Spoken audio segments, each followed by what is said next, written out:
خير عليكم.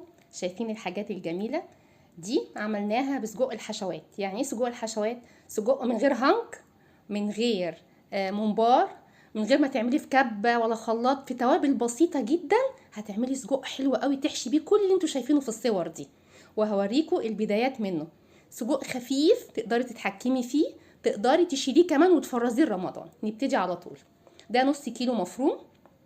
هحط عليه 5 حاجات، مفيش اكتر من كده: توم، زعتر، فلفل اسود، بهارات، باي بهارات عندك.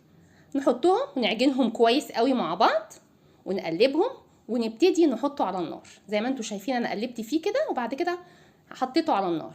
خدوا بالكم ان اللحمه المفرومه دي ما فيهاش دهون، يعني احنا نقدر نتحكم في كميه الدهون اللي احنا عايزينها.